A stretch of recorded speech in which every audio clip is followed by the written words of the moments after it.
उनसे क्या कहा जा सकता है जब वो कहते हैं राष्ट्रीय मुस्लिम मंच, राष्ट्रीय ईसाई मंच का अपना जो उनका प्रकल्प है उसको जस्टिफाई करते हुए वो कहते हैं क्या इनको हम बाहर भेज दें? इनको 30 करोड़ को कहाँ भेजें हम? आप लोग अतिवादी हो चुके हैं। देखिए ये दोनों ही बातें बिल्कुल मनगढ़ंत है। किसी का, एक तो हिंदुओं का कोई मंच नहीं है, कोई संगठन नहीं है, कोई प्रवक्ता नहीं है। दूसरी बात में इक्के दुक्के लोग इंडिविजुअल है, उसमें भी कोई ऐसा नहीं कहता, तो वो तो एक काल्पनिक बात बोल के उसका उत्तर दे रहे हैं।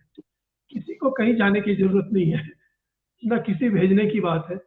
और दूसरी बात, अतिवाद की क्या व्याख्या है?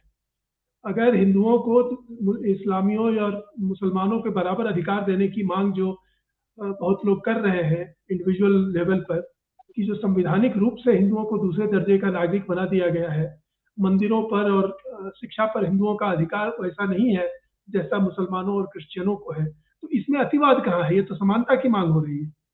तो मैं समझता हूँ कि इस तरह की मनगढ़ंत बातें बोल करके एक तरह से वो अ, बातचीत को डिरेल करते हैं कि आप असली बात ना बोलें और नकली बातों पर बहस करते रहे। ये तो नकली बात है, किसी की मांग नहीं है। उनसे पूछना चाहिए कि किसने ये मांग की है। आप एक फैंटम क्रिएट करके उससे लड़ रहे हैं। किसी न तो क्रिश्चियनों को ना मुसलमानों को बाहर करने की बात है। अगर कभी इस तरह की कोई बात कही भी गई थी तो उन्हीं के लोगों ने कही होगी। ये मनगढ़ंत बात है, ये किसी ने कहा ही नहीं है। पहले तो ऐसा कहने वाले को पूछना चाहिए कि आप वो कोटेशन दीजिए कि ये किसने ये मांग की है। और जब तक नहीं की है तो आप एक मनगढ़ंत बात ला करके असली बात से सबका ध्यान हटाते हैं, देश का ध्यान हटाते हैं। असली बात है कि हिंदुओं की स्थिति अंग्रेजों के काल से भी खराब हो गई है। अंग्रेजों के समय में अंग्रेज शासक हिंदू, मुसलमान, क्रिश्चियन, इन सब के बीच में कानूनी भेदभाव नहीं करते थे। और ये स्वतंत्र भारत में कॉन्स्टिट्यूशन की विकृति करके, कॉन्स्टिट्यूशन में भी ये बात नहीं है, पर धारा 25 से 31 को विकृत रूप दे करके ये कर दिया गया कि हिंदुओं को सर्टेन अधिकार नहीं है जो सिर्फ क्रिश्चियनों और मुसलमानों को, यानी अल्पसंख्यकों को।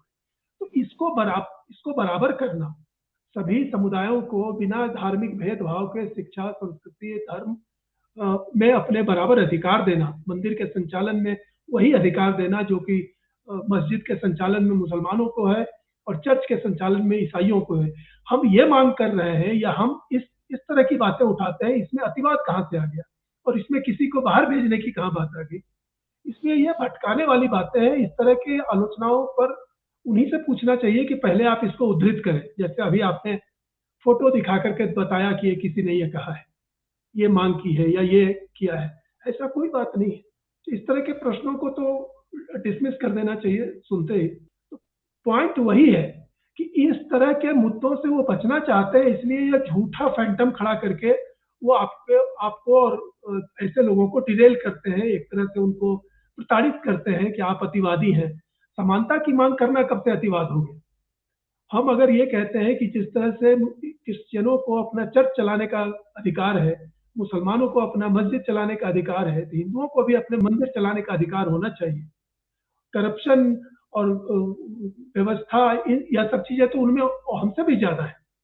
चर्च का दुरुपयोग होता है बहुत तरह के कामों के लिए। मस्जिदों का उपयोग तो कितनी बार रेड होती रही है सारी दुनिया में, उसका दुरुपयोग होता है। तो इसका ये मतलब नहीं है कि उसको सरकार अपने हाथ में ले लेती है।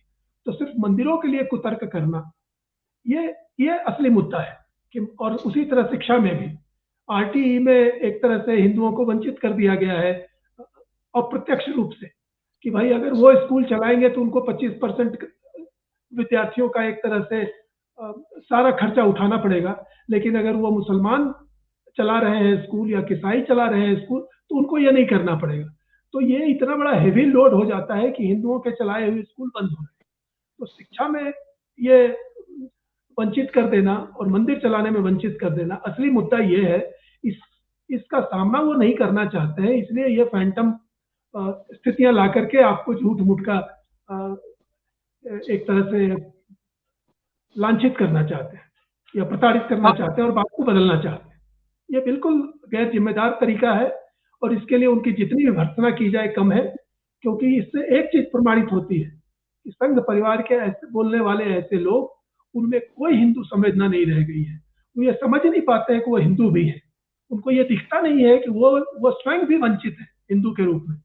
अगर वो स्कूल खोलेंगे तो उनको वो आरटीई के अंदर 25% विद्यार्थियों का सारा खर्चा उठाना पड़ेगा, उनको सारे नियम मानने पड़ेंगे। लेकिन वही संघ या भाजपा का व्यक्ति जो स्कूल चला रहा है, अगर कल इस्लाम कबूल कर लेता है तो उसको इससे छूट मिल जाएगी। तो अगर ऐसे संघ परिवार के लोग इतनी मोटी सी बात अगर नहीं समझ पा रहे हैं कि वो स्वयं वंचित है और इस वंचना को सही ठहराने के लिए मनगढ़ंत दलीलें देते हैं, तो उससे उनकी वैचारिक और मानसिक स्थिति का अनुमान लगाया जा सकता है।